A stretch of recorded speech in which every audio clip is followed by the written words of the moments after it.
This show was garbage. All right. Too long, didn't listen. This show was garbage. All right. Bad. Basura. Manure. All right. Not good. Whole lot of not good. It's not even funny, not good, really. Like sometimes Dynamite is funny, not good. This ain't one of those times, man. This ain't one of those times. This is where they tried to mix shit and sugar. Okay? You can't do that. It doesn't work.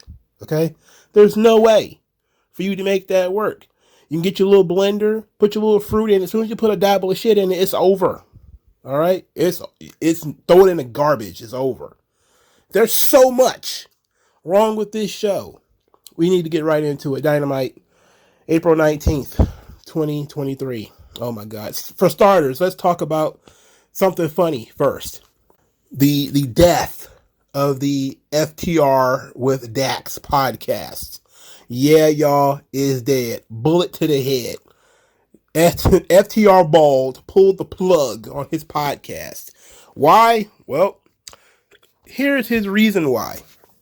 I think we both feel we were causing more harm than good, even though we were trying to do good. It just didn't come across that way or portray it that way. We were more of a detriment to professional wrestling than we thought and never wanted to do that. This is what he said to Matt Coon, who is his co-host. And so the FTR with Dax podcast, which has been the only interesting piece of media that has surrounded AEW for the last 3-4 months, is dead. Oh, you was having too much fun with them headlines because Dax Harwood was talking about something other than feeding his daughter on his podcast. So, hey, it's dead now. And say that it was upsetting people. It was upsetting some people. Who was it upsetting actually? Mr. Dax Harwood. You no longer have a podcast. Can you please tell us who was upset by your podcast? Sir, was it Tony Khan? Was it Brian Alvarez? Was the various guys in the back who was upset that every week you were coming out there getting frustrated and angry and, calling you a CM Punk propagandist? Was it all those guys? How did those guys manage to win this battle, sir? How did it manage to happen the way it did? There was not of all the wrestling podcasts that have caused drama over the last several weeks, and there have been many. Not any have been as much hot water as FTR Bald. And out of nowhere, he's like, I just want to save pro wrestling. All I care about pro wrestling and my family. I can't go through with this no more.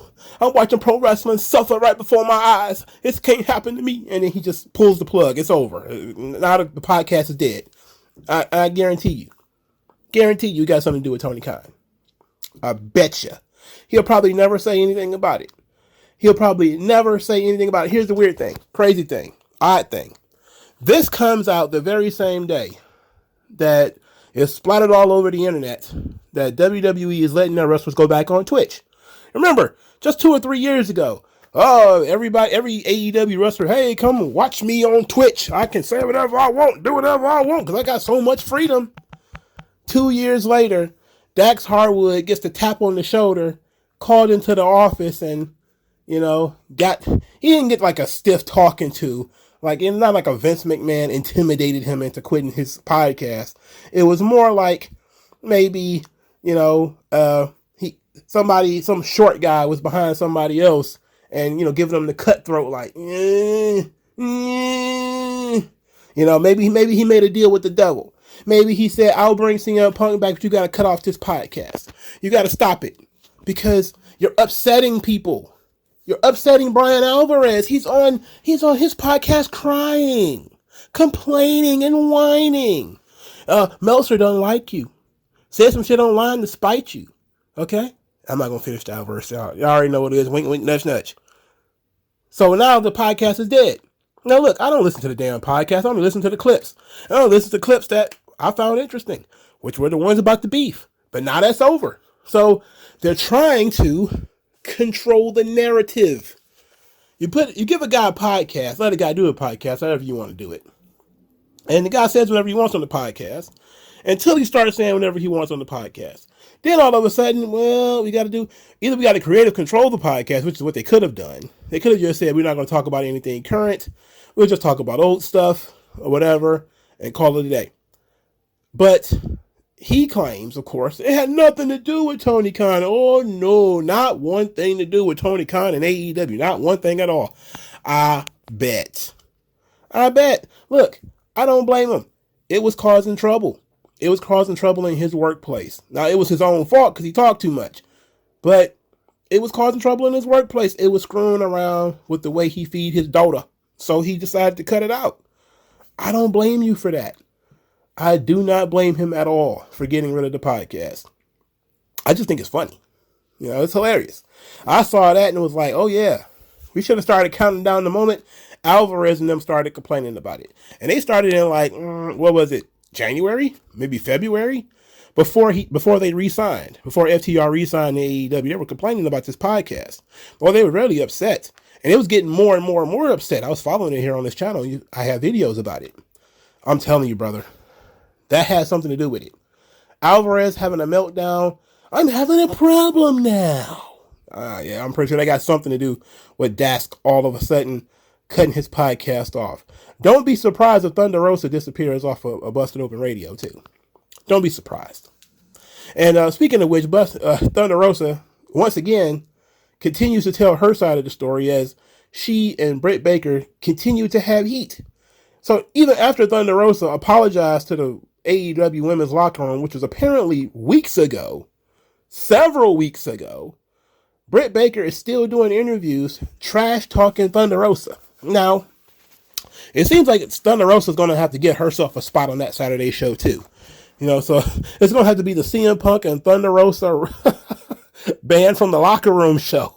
Yeah, you know what I'm saying? The real outcasts of AEW will get thrown on the Saturday show. You know, it's going to be the only way. Poor Thunder Rosa, man. She just wants to get along. She doesn't want to be a part of a clique. But that's what's happening in these locker rooms that they're clicking up. It makes no sense for anybody to be mad at Thunder Rosa for this anyway. She got injured, and Tony Khan decided in his infinite wisdom to not take the title from Thunder Rosa. Oh, that's Rosa's fault all of a sudden. How so? How is that her fault? Oh, she can't travel because she hurt her back. Well, there was some confusion there because she did, I think, lie to Conan about what was wrong with her. But in any event, she couldn't wrestle, she couldn't move, she couldn't travel. Britt Baker was mad that she couldn't travel. I'm like, wow. You know? And she's like, I worked through all my injuries. I'm like, yeah, but you couldn't move. You know, like if she couldn't move, what could she do? But it's crazy how petty these people are. And they see each other once a week. It's once a week. That's it. What kind of heat could they have possibly gotten between the two of them? They didn't see each other that often. But Thunder Rosa's apparently persona non grata in that locker room too. Highly irregular behavior from these adults here. Highly irregular behavior from these people. All right, let's get into this absolutely turgid show. I'm going to trim down this Jungle Boy, Sammy Guevara, Darby Allin thing because it was absolute mess. It was a mess. You know, I don't want to go through beat by beat. It's just pointless. Let's put it like this. I don't care who was signed to AEW first. All this arguing about who was here first and how long you been here.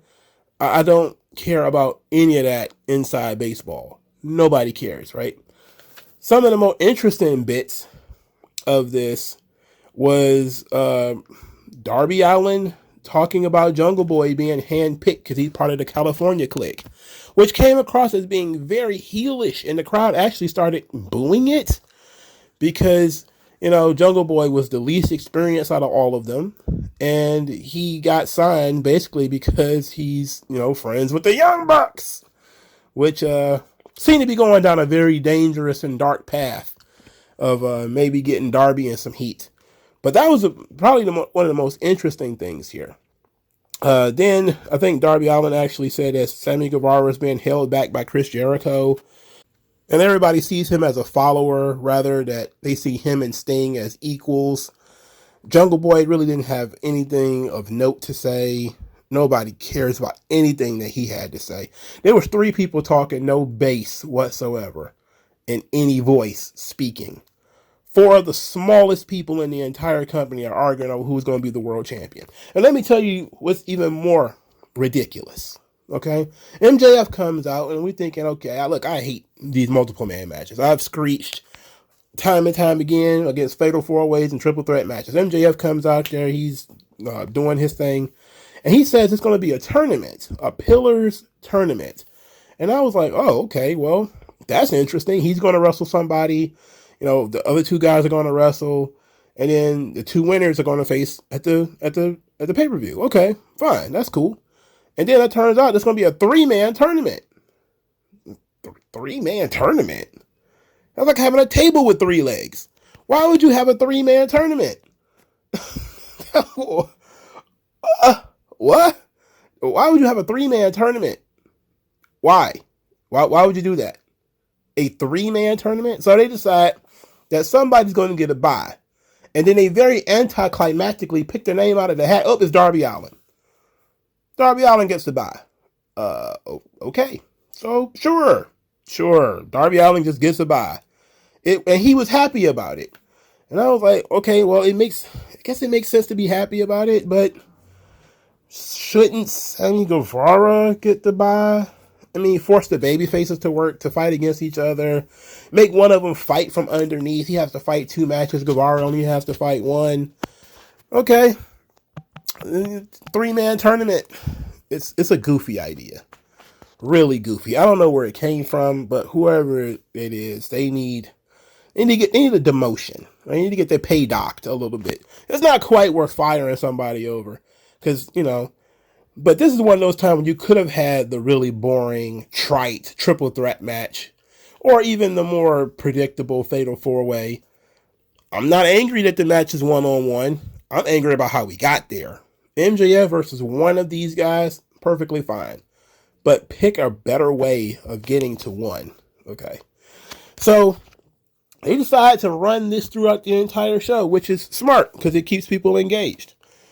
So Sammy Guevara pops up. He's talking to MJF. MJF says that he likes Sammy Guevara and he wants to make a deal. Guarantees Sammy Guevara a shot at the title if only Sammy Guevara takes a dive. He got to take a loss. He got to lay down. Guevara's like, nope.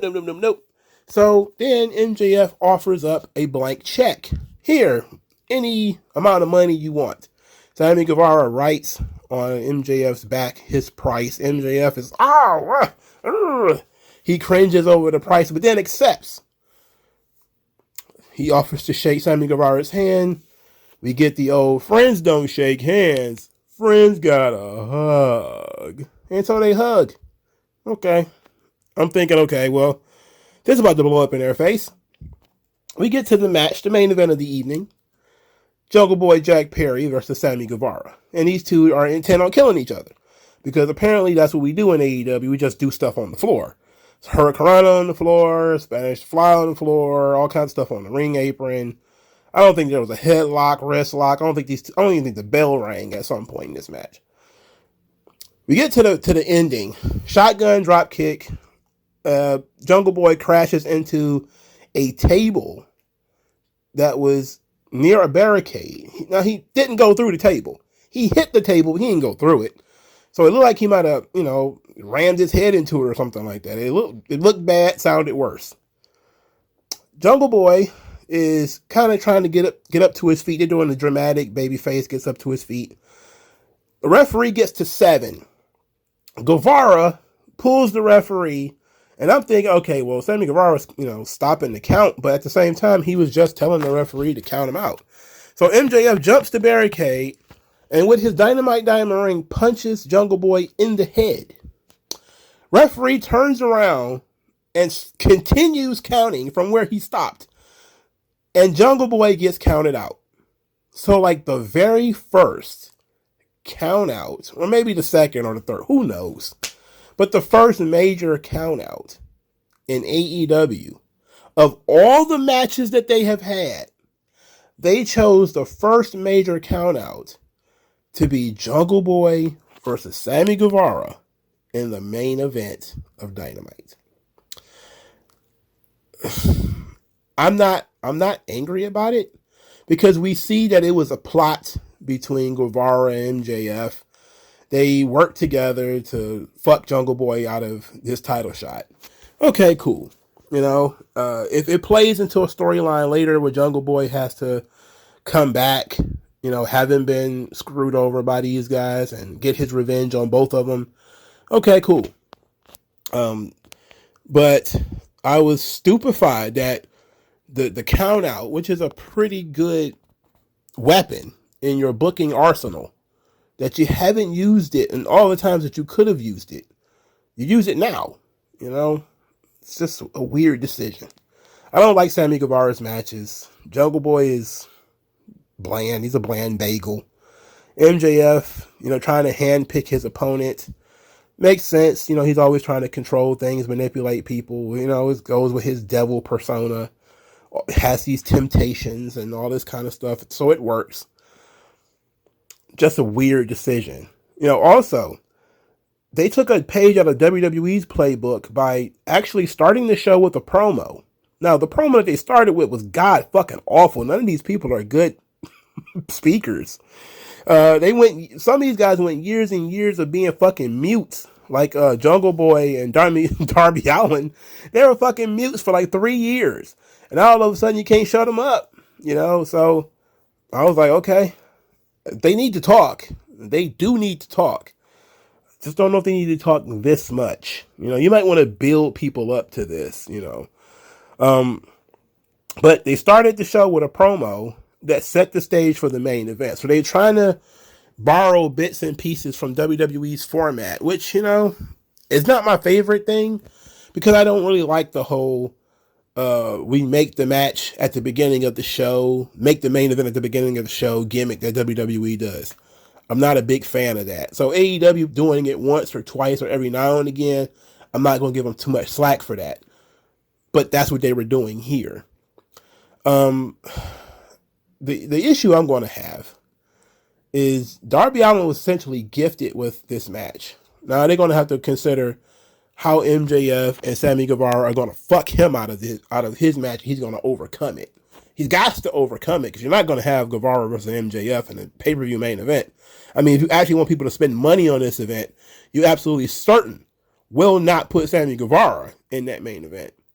I wouldn't put Sammy Guevara on that show and ask people to pay money for it. So that at least creates that piece of tension, that storyline bubble. I'm okay with that. So although I thought the count out finish was kind of, kind of a shrug, like, wow, okay. But I understand that they're setting this up for next week. Next week is going to be how are Sammy and MJF going to screw Darby Allin, and how is he going to overcome it? Now, it seems that basic thugonomics would tell you that Sting is going to get involved, and that's how he's going to overcome it. But until it actually happens, I'm just going to say it's going to be an interesting situation, because I didn't expect them to do what they did here. And so I was okay with it. I didn't care about the match anyway. So I know a lot of people are going to be super upset that Jungle Boy lost by countout. I didn't care about this match anyway. Within the first 90 seconds, somebody had did a hurricanrana off the top, over the top rope. I don't care about this goddamn match. I don't care about these guys. They can do whatever they want. They could have set each other on fucking fire for all I care. I don't give a shit. Right? I don't care about these dudes. So they can do whatever they want. So they did a count out. So what? I feel bad for the AEW faithful. They feel jerked, but I'm like, well, heels fucking the babyface is the right thing to do. Speaking in general, it's the right thing to do. Not having a fatal 4-way is good with me, because I don't like fatal 4-ways. So I don't lose in this situation. The only bad thing here is I got to watch Sammy Guevara again next week, and they's probably going to do that to me anyway. It's been 4 years of that motherfucker, so another week, no biggie. So the worst possible thing that comes out of this situation is Sammy Guevara. gets another match next week. So what? All right, next situation here. Oh boy. Match 1. Toni Storm and Ruby Soho are defeated by Jamie Hayter and Britt Baker. This match was one big old oof. Let me be honest though. There was a shot that they kept using where the people were swinging the terrible towels, and Britt Baker did the DMD, like that camera shot. It was gorgeous. That looked great, and that was the best thing about this match was that camera shot. And they did it a couple of times where one of the most obvious time is when she did DMD, and the people were swinging the towels and everything. It was great. I think they used that shot again a little bit later for like Wardlow or something, but it was a great shot. I didn't care about this match. Britt Baker wins, so it is what it is. So Tony and them, they got their heat back later though. So let's talk about this Jericho Adam Cole segment. Oh boy. What a thrilling segment this was. So it was a face-to-face Jericho Adam Cole segment. Adam Cole starts off talking about how he studied and idolized Chris Jericho, wanted to be like him, respects him. Jericho said he ain't got no respect for him at all. He thinks that he's an arrogant son of a bitch. And said that the way he treated his young boy was unacceptable. He should slap him in his face. Adam Cole called him a jagoff. Said, who's the real Chris Jericho? Is he the egomaniac who can't win without the Jericho Appreciation Society, or is he the GOAT? But he says he feels like the real Chris Jericho is an insecure, stupid idiot. Jericho says that Adam Cole don't impress him and that you don't want anything out of here with me. Then he says that he wanted to get Adam Cole out of the ring that Jericho built. At this point, they started shoving each other. They started fighting. Jericho Appreciation Society, they just spawn out of nowhere, apparently. They spawn. They jump Adam Cole. The only person who comes to help is Britt Baker. The only person with the balls to try to help Adam Cole is Britt Baker. She slaps Chris Jericho. Okay. Okay, you feeling froggy? She gets thrown to the ground. Then Saraya and all her girls they show up. They start beating the shit out of Britt Baker. Okay. Adam Cole is then handcuffed to the bottom rope. And Jericho goes and gets a kendo stick. Adam Cole dares Jericho to hit him. Like, come on, Jericho. Right here in the chin. Do it right in the face. Jericho hands the kendo stick to Saraya. I was like, oh yeah. This is good. It's going to be good. So Saraya starts hitting Britt Baker with the kendo stick, and we get the good drama. Adam Cole, let her go. Stop this. And Britt Baker is trying to... She's not really selling that well, by the way. She's not selling emotionally. She hasn't been trained to do this. And the camera wasn't in her face like it should have been. Like, it should have been selling the pain in her face. But, Adam Cole was forced to watch Saraya beat Britt Baker with this kendo stick. Britt Baker apparently has friends who didn't show up. I don't remember seeing anybody show up to help her. So the Jericho Appreciation Society and Saraya and all them, they have combined forces to beat the shit out of Adam Cole and Britt Baker. And I was like, this was actually a strong segment. It was actually pretty strong. The promo part, it was okay. Just okay. These two guys are definitely better promos than what we've seen here. But it was an okay start to this feud. And then they escalated the feud. It went from the feud is, just getting warm to them boiling the whole damn thing over by jumping right to the handcuffs and the torture of the girlfriend. I was like, damn, we got here quick. We got here pretty quick. But I'm not mad at it, So it was a strong segment. Did it in Britt Baker's hometown too to get maximum effect. The only problem I really had was the sort of, I guess you could say the acting wasn't very good. But They're wrestlers, man. It's not going to be perfect.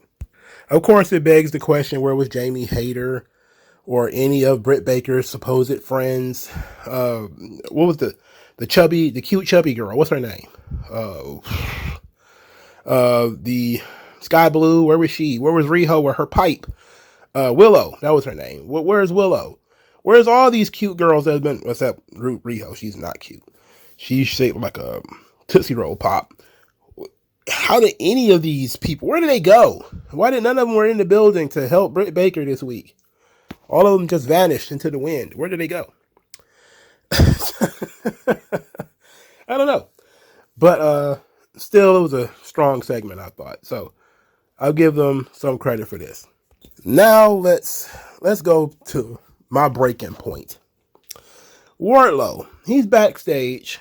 He says how he was, mentored by one horseman, and he decides to look to another horseman to deal with the QT Marshall issue.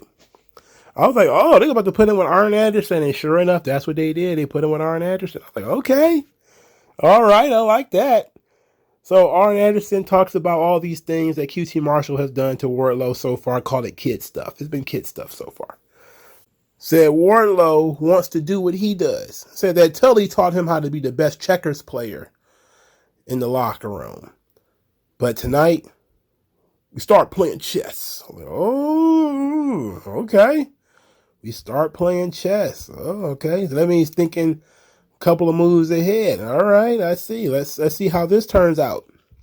So we get to the match. Powerhouse Hobbs versus Wardlow. And it dawns on me that these are two of the biggest guys in AEW.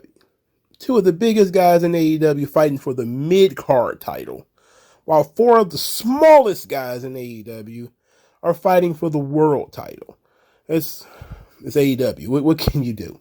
What can you really do? Can't do much with that, right? So, anyway, Wardlow and Powerhouse Hobbs, they have a kind of big, meaty, man-slapping meat matches. Croc Lesnar versus Bob Trashley a little bit. But these guys are, what I mean by that is clearly it ain't perfect, okay? When Powerhouse Hobbs was doing the belly-to-belly suplexes, Wardlow got kind of lazy on the jumps and he couldn't really get up. He got up the first time, but the second time and the third time, not quite. But I like both guys, so I'm going to turn the other cheek to how mid the match was. The match was very mid. So, and I know Wardlow can do better. I know he can do better. Hobbs hasn't shown much. I think outside of his match with CM Punk, that was probably the most lengthy match. He got a chance to show his skills. Most of the time, he just either squashes somebody or gets squashed. It's stupid, right? So, Hobbs is doing the best he can in this match. Wardlow is performing midly. And out of nowhere, the young lady, what's her name? Harley? She gets up on the ring apron. She shows a little bit of thigh, They know that a big muscular guy like Powerhouse Hobbs, his weakness got to be white women. Got to be. That Ivory Queen over there. Hey, how you doing? And Arn Anderson gets up on the ring apron and looks at her like, what are you doing up here? And, of course, the referee is distracted. QT Marshall gets in the ring, hits a diamond cutter on Wardlow. It's completely stupid. They turn around. Hobbs does something to Wardlow. He only gets a 2 count. Arn gets into the ring while Excalibur is screaming about that time that QT Marshall did something to Arn Anderson. This was so long ago. Fucking Trump was in office or something. I don't know how long ago this was. In any event, Arn Anderson reaches down into his pants and finger gun at QT Marshall. The crowd pops. Like, crowd went nuts. QT Marshall takes a bump, gets out of the ring, flees from the finger gun. He got the hell out of there, okay? The Iron Club. He got the hell out of there. So he backs off, and then Penta El Zero Miedo That guy punches QT Marshall in the head, throws him back in the ring. Then Arn Anderson gives QT a DDT. Oh, okay, he got a huge pop. Then so now QT Marshall is out. A couple of maybe a minute or two later, 2 power bombs. Wardlow wins. So you got these 2 studs, 2 big jack dudes. They're kind of athletic. They're young. They've never been anywhere else before. You got a big opportunity to put them in a big main event, or at least a big spot in the show, and you mire their match down with fine-ass white bitch, QT Marshall, who is easily one of the most useless pieces of garbage ever perpetrated among the American public, ever birthed from a human female, is QT Marshall. He sucks. So we got all these people that just crashed their match.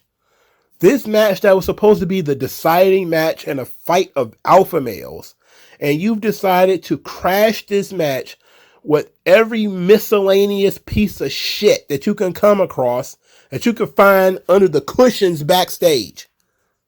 What the flip-flying fuck were you thinking? Hey, Powerhouse, Hobbs, and Wardlow, yeah, the match, this is going to be the big deciding contest. We're going to throw everything at it. We're going to overbook the fuck out of this. The biggest pop came from an old man pointing his finger at the most useless piece of garbage on your locker room. All right? That is the biggest pop of this whole match. That sucks. All right? Let these guys do what they do, man. You're overthinking it. You're overthinking it. That's why I called it Brock Lesnar versus Bobby Trashley. Because it was just the kind of shit they did in WWE. You just won't let the guys do what they do. All right? Just let them do what they do, man. You don't got to overbook it. You don't got to overthink this. One person wins, one person loses. We come back, we do it again. Now I'm going to criticize the decision to put the belt on Wardlow. What the fuck were you thinking? Why? Wardlow is dead. All right? He's dead. It's over. Whatever people thought about Wardlow went out the window when he fell on that goddamn cardboard. What was this? 4 weeks ago? Why can't you just let Hobbs breathe, man? Let my man Hobbs live. Why you have to do this? Why you do this? Hobbs wins the title, immediately gets saddled with QT Marshall, which you already know is dead air. And then he has a bunch of title defenses on Rampage. So he defended the title basically in dark matches that very few people actually saw, that the footage escaped on Friday nights at 10 o'clock. And then all of a sudden, he loses the first real title defense he has. He's a paper champion. This is awful. This is truly awful. Not befitting what a Powerhouse Hobbs could be. And as a guy who was talking about Powerhouse Hobbs when he was a job guy, I am incredibly disappointed. I knew it was going to turn out this way, though. Not on racial grounds or anything like that, but because Tony Khan don't know what the fuck he's doing. He does this shit all the time. He did it to the Lucha Brothers, where he finally put the belts on them, and they were always on fucking Rampage. Why? Why is it in his mind certain people have to get bumped to Rampage? They can't be involved in any feuds. They just defend the title randomly on the B show, and then they pop up on the A show and they lose. Like, oh, okay, whatever. And then Wardlow. Look, I like Wardlow, but he needed to be rehabbed. He needed some time with Arn Anderson, right? The idea should have been that he loses and gets fucked this time too. And then he goes to Arn Anderson like, look, I'm missing something. What am I missing?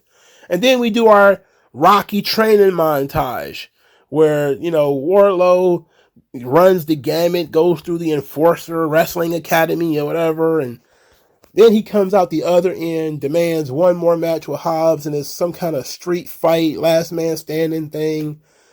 and he just definitively beats Hobbs, but that would have been at Double or Nothing or whatever pay-per-view was after that. Having Hobbs lose anticlimactically is suffering. Being a Powerhouse Hobbs fan and a Wardlow fan, because this doesn't do Wardlow any favors either. He just has the belt. You know, things ain't going to get any easier for him because immediately after this match ends, Christian Cage comes out with Snitchosaurus. He's going to come out here now. So now we're really about to bog down Wardlow with this big sack of shit. But at least these are also two big guys, so Wardlow's got another dragon to slay, metaphorically speaking, but also in some ways literally, because this guy's a giant lizard, I guess. I feel Powerhouse Hobbs, man. Powerhouse Hobbs. I feel so bad for him. That's my dude. If Willie Hobbs is actually listening, man, I'm still a fan. It's not your fault. It's the booking. Both you and Wardlow need a savior. Okay, both of you guys need to get the fuck out of AEW. You gotta get gone. Don't even entertain. Don't even entertain re-signing. You better off in NXT than doing what the fuck you're doing right now. I know you probably feel some kind of loyalty to AEW. Fuck that. They disrespecting you at this point. They gave you the title and did nothing with you. You were in a stupid ass segment that features some guy named Aaron Solo, whoever the fuck that is. And then they took the belt from you pretty much before the reign even began. Disappointing is not even the right word for this. I would have to be some kind of prodigious Chinese gymnast to be able to get below the low expectations that I had for this already. This is the shits. Everything about this is fucked from the very beginning, from the word go. The fact that you even booked this match without any build up to it. You introduced Arn Anderson, but you didn't build up to that. You didn't put any drama on this. It was cake and ice cream and all this bullshit that QT Marshall was doing with the QTV. That shit bombed. That shit bombed hard. That shit was Nagasaki. That shit bombed that bad. He argued with a dude for 2 days online about this. And this is the kind of shit we get. This is as bad as what they did to Black Scorpio, whatever the fuck his name is, man. I feel awful. I'm disappointed. Legit, this made me mad. You had two guys, you mixed shit with sugar. That's what you did. This, under no circumstance, no competent booker would manage to lose money with Wardlow versus Powerhouse Hobbs. Two jacked dudes with potential that people believe in. You did this with them. You made them both look like a joke. You just now we got to deal with Snitchosaurus. Fuck. Oh boy. Let's move forward before my head explodes.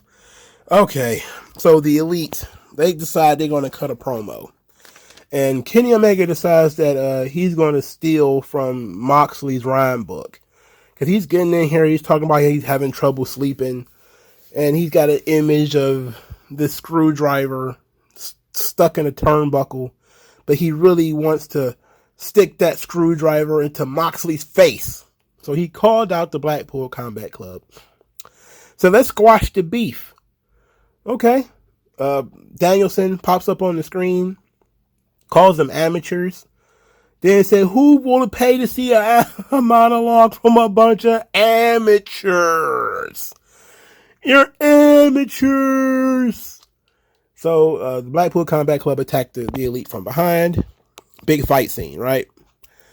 This right here. This right here. This shit right here, bruh. This shit here.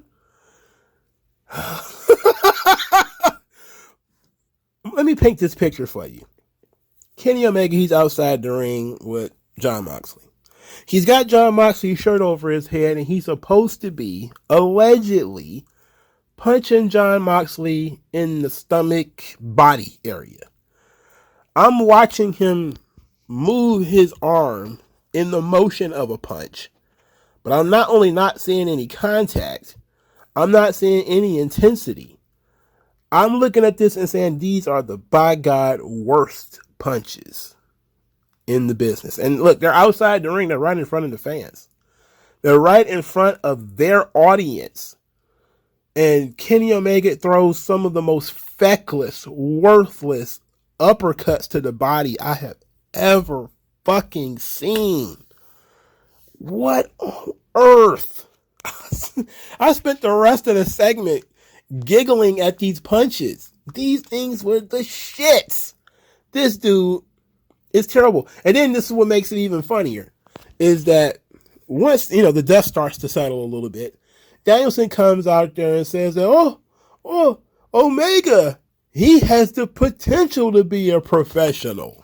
I'm like, Danielson, did you just not see this guy? You just see his punches? I wouldn't recruit him. I wouldn't try to recruit him, In any event, Don Callis comes out there with a chair. He gets scared of Danielson, runs off and leaves, which was pretty funny. Danielson talks about how the house needs to be fixed. And since the house needs to be fixed, they got a screwdriver. I'm like, okay, well, at least you came up with a good reason why it's a screwdriver. So he gets out the screwdriver. Don Callis comes back, like Miss Elizabeth with Hulk Hogan. And instead of Hulk Hogan, we all expect Hangman Page, right? That's what we all expected. He comes back with Konosuke Takeshita.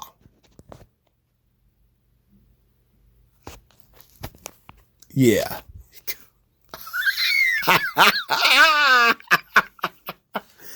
He comes back like he comes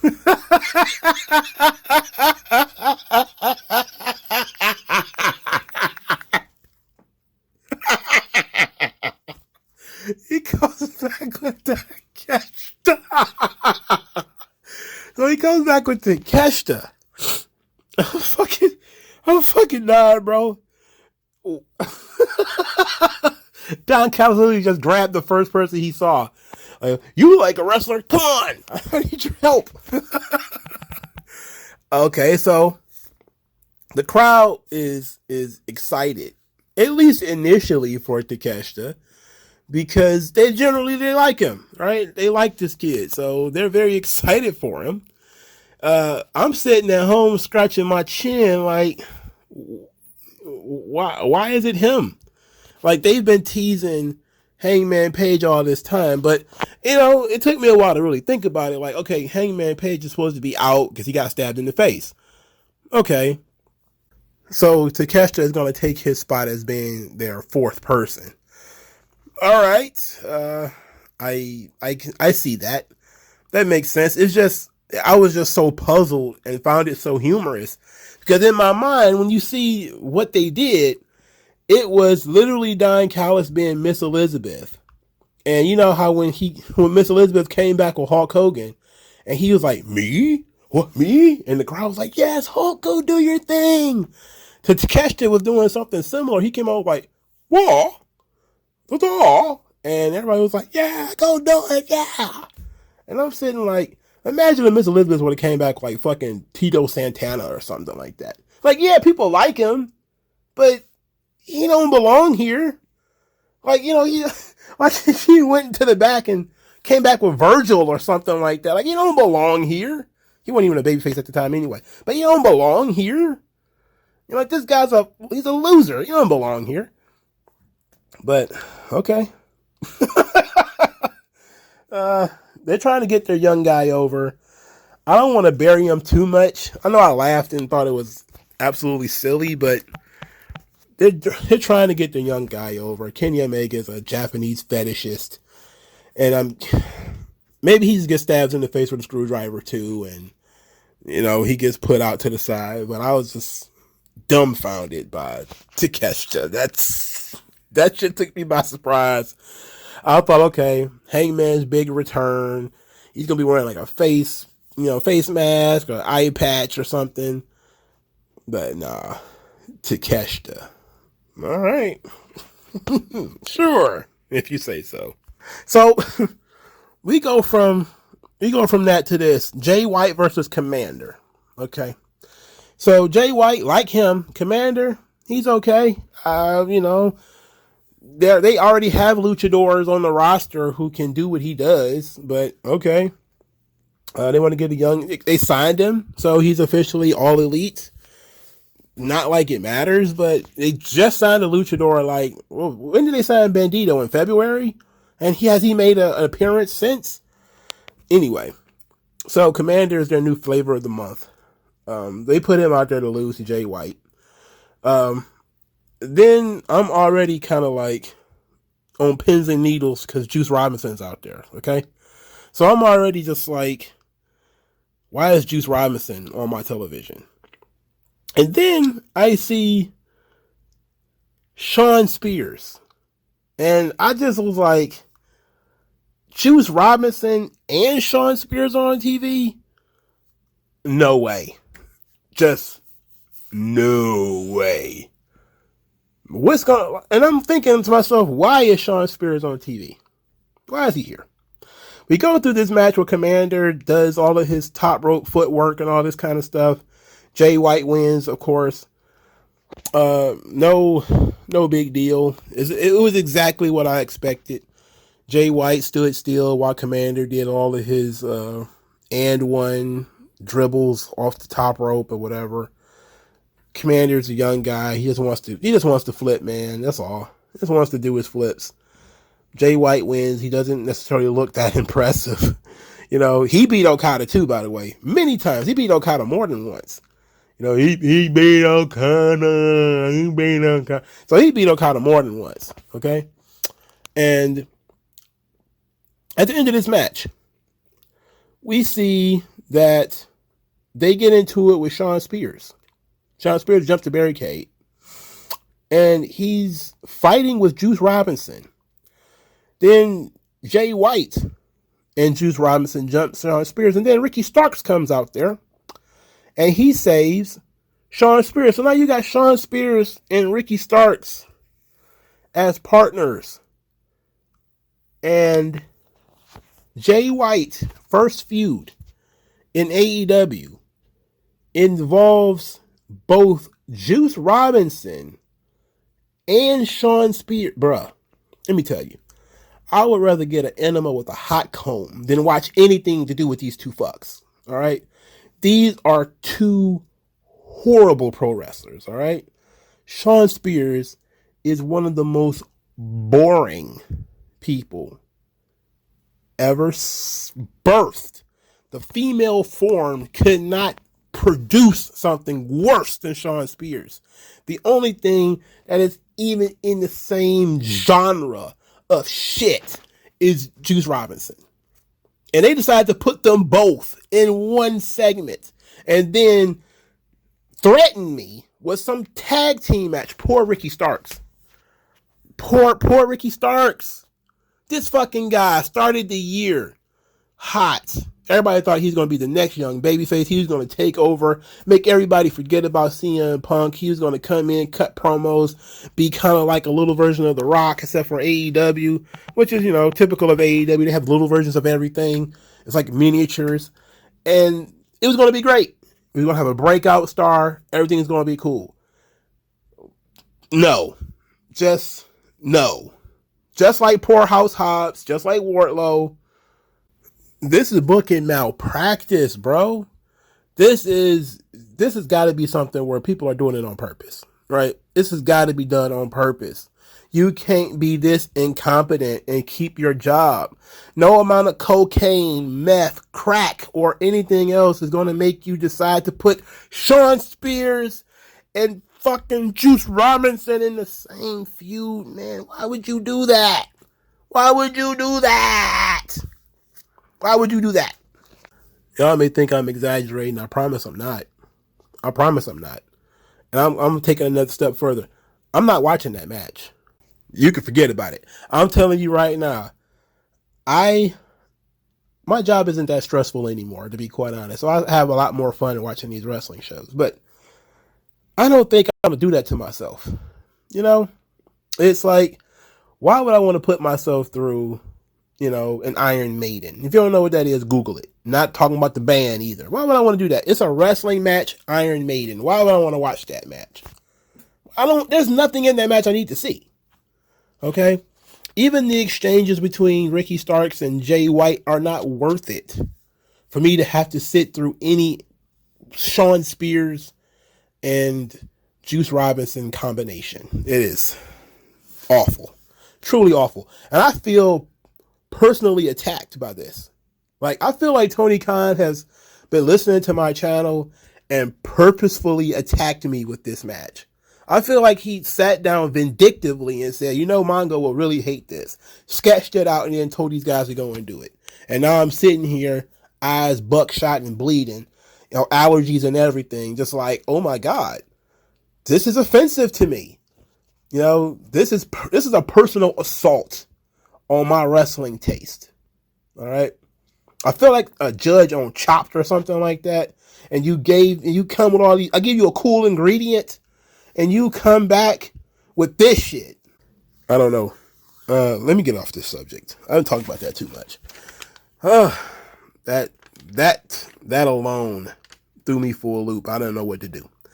All right, there was some weirdness with FTR, Jay Lethal, and Mark Briscoe backstage. I didn't get it. I didn't know what was going on. It's like they're trying to fight for Milady's honor. I'm like, I don't know. And I don't know if they can work together to figure out who attacked him, or if they're going to work together for some other reason, but they're supposed to be working together. And I was like, oh, I'm sure this is exactly the kind of gripping entertainment that FTR signed up to do, is to hang out with Jay Lethal and Jeff Jarrett. Well, guess who still has their podcast? Never mind. They had a match on here. I guess it's the last segment to talk about the Acclaimed and Billy Gunn versus the other members of the Jericho Appreciation Society. And the rule was that if the Acclaimed lose, then they had to join the Jericho Appreciation Society, which of course means that they weren't going to lose. So who the hell cares about this?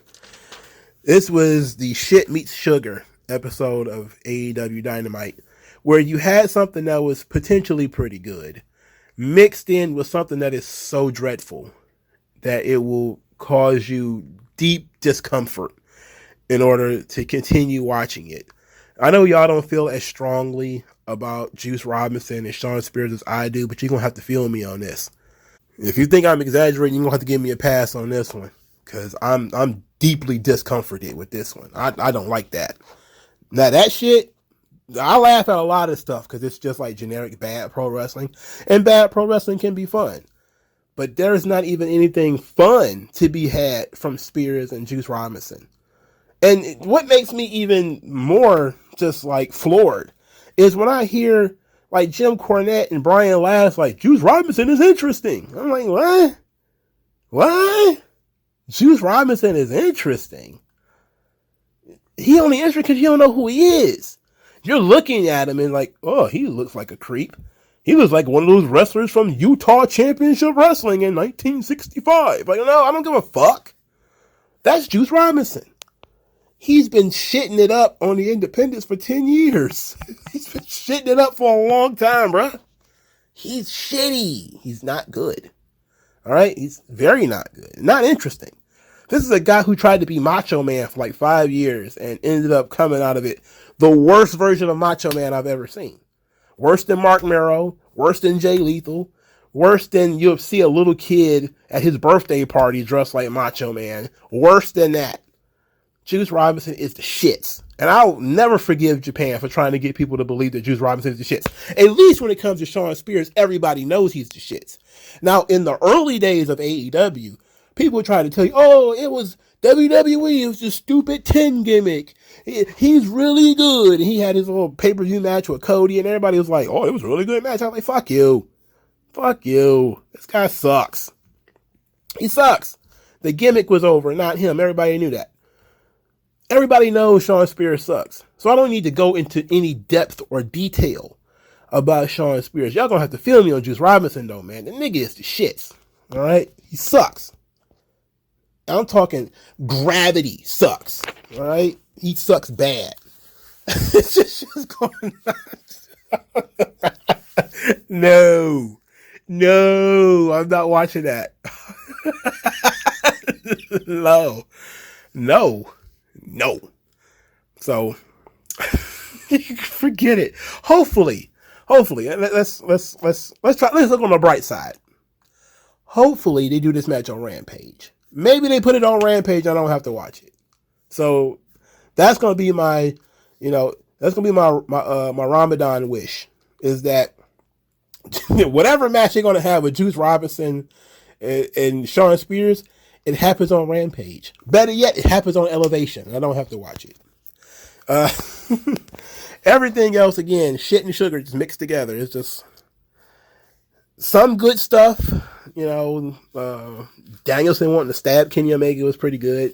And then they brought out Konosuke Takeshita, which is like the most random babyface of all time.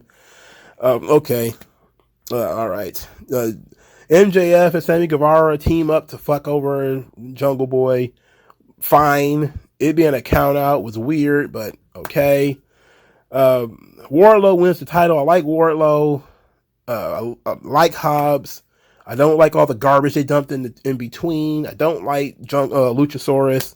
So what am I supposed to do with that? I love Arn Anderson. But QT Marshall, for fuck's sake, what the fuck? Come on, man. I mean, QT Marshall, bro.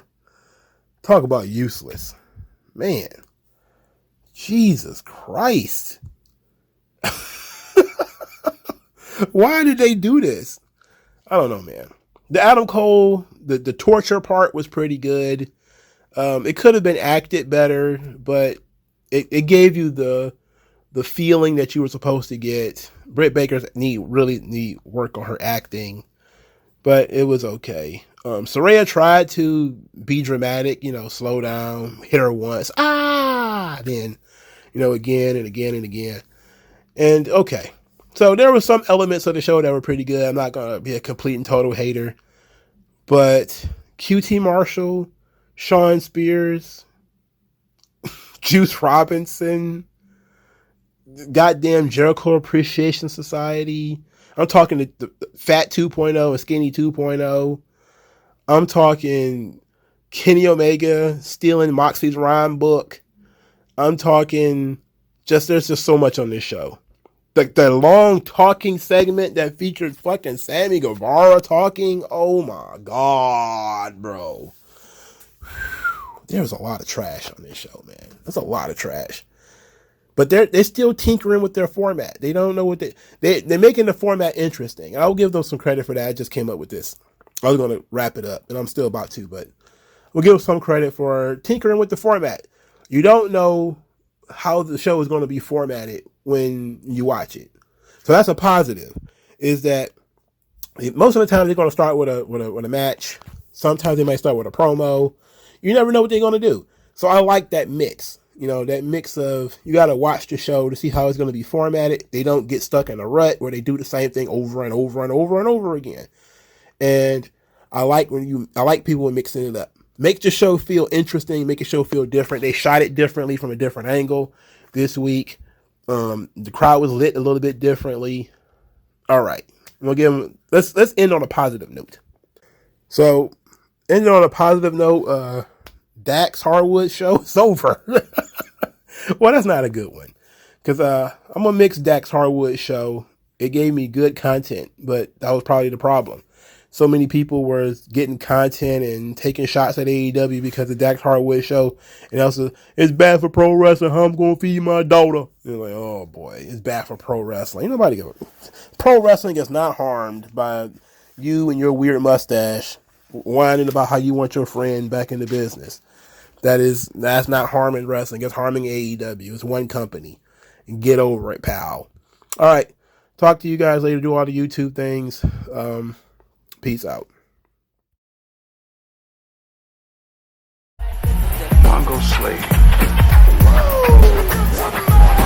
Best house I ever drew, Daddy.